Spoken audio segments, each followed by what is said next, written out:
Kemudian hal fundamental yang paling penting, yang ini akan memberikan sebuah daya saing yang baik bagi negara kita kalau berkompetisi dengan negara-negara yang lain, yang sudah juga sering saya sampaikan, yaitu infrastruktur. Tanpa itu jangan kita bermimpi bisa bersaing dengan negara-negara lain. Sehingga kenapa jalan kita bangun, bandara kita bangun, pelabuhan kita bangun, bendungan kita bangun, irigasi kita bangun secara masif, karena memang kita ke depan ini akan bersaing dengan negara-negara lain.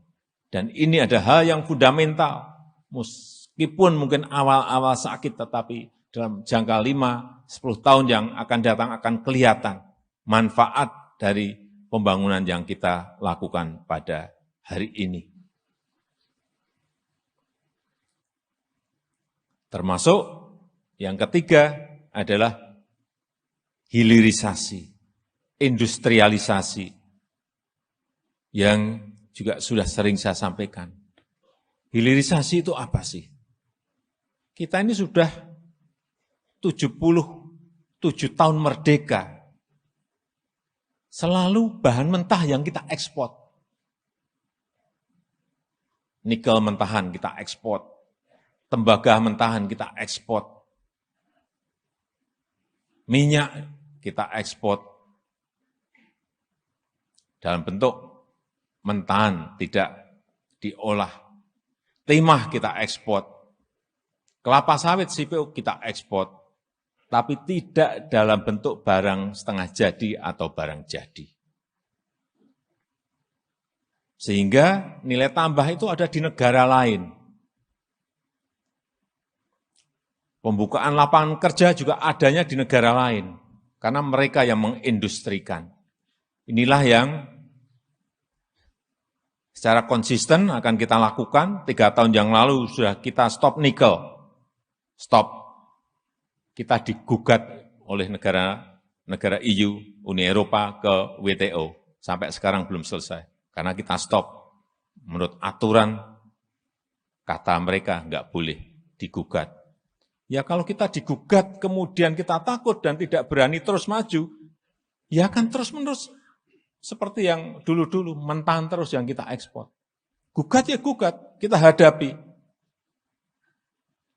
Digugat itu bisa menang, bisa kalah. Kalah ya nggak apa-apa, banding lagi kita. Inilah yang secara konsisten akan terus kita lakukan. Stop nikel, tahun depan stop timah, tahun depan stop tembaga. Karena nilainya tambahnya ada di dalam negeri. Saya berikan contoh nikel. Waktu diekspor dalam bentuk mentahan, kita hanya mendapatkan nilai 15 triliun. Setelah diekspor dalam bentuk setengah jadi dan barang jadi, nilainya menjadi 360 triliun. Dari 15 triliun menjadi 360 triliun. Baru satu barang. Kalau barang yang lain, tembaga nanti begitu ini smelter di Gresik selesai. Ini juga sama, stop. Tidak ada lagi yang namanya ekspor tembaga. Semuanya harus dikerjakan jadi barang jadi di negara kita Indonesia.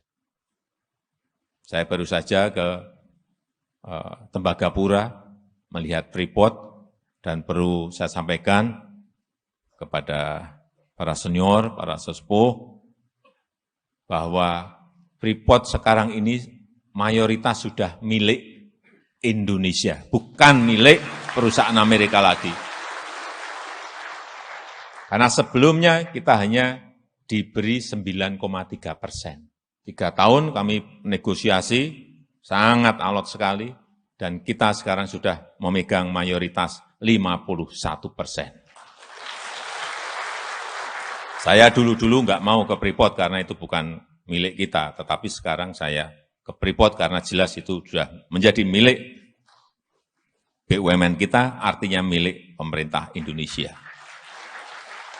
Dan juga yang saya senang waktu ke sana saya cek, ini karyawannya. Saya dengar banyak yang boleh, enggak Pak, Sekarang 98% itu adalah Indonesia. Dan yang saya senang lagi, 40% itu adalah Papua. Masyarakat Papua. Ini ada sebuah transformasi teknologi, ada sebuah transformasi ekonomi yang kadang-kadang kita nggak sadar. Saya baru sadar setelah masuk ke sana, baru sadar bahwa ini transformasi ekonomi yang kita lakukan. Kalau ini konsisten kita terus lakukan, tanpa kita takut digugat, tambah nilai tambah nanti akan melompat. Saya suruh ngitung kemarin Bu Menteri Keuangan, coba dihitung. Kita dari Freeport ini dapat berapa sih? Dulu ya dapat dividen 9% tadi. Sekarang kita dapat dividennya 51%, dapat pajaknya jelas lebih besar, dapat penerimaan negara bukan pajak PNBP lebih besar, kemudian dapat biaya ekspor juga lebih besar. Setelah dihitung-hitung dari pendapatan mereka, kita 70% itu masuk ke negara. Dari yang sebelumnya hanya dividen 9%.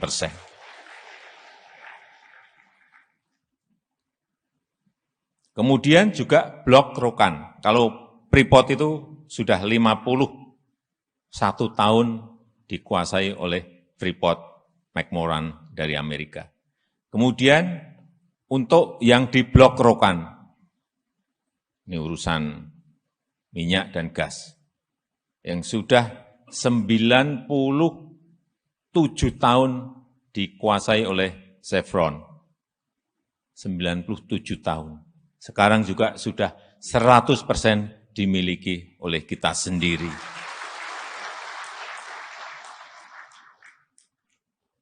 Saya belum ngecek ke sana. Kan dalam bulan-bulan ke depan saya ingin cek apakah ada peningkatan produksi, peningkatan income dari pengambil alihan seperti ini. Saya yakin sekarang anak-anak muda kita, SDM kita, saya merasa sudah siap dalam pengambil alihan seperti itu. Ini akan terus kita lakukan sehingga target dari yang sudah kita hitung nanti di tahun 2030-an Indonesia akan masuk nomor 7 GDP yang paling besar dunia. Dan pada saat Indonesia emas, hitungan kita sudah masuk ke 4 besar atau 5 besar ekonomi dunia.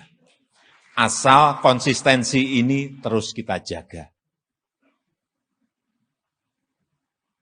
Siapapun nanti pemimpin, presiden negara ini, konsistensi itu harus kita jaga dan terus kita ingatkan. Jangan kembali lagi ke ekspor mentah lagi. Hati-hati, kita semuanya harus mengingatkan ini.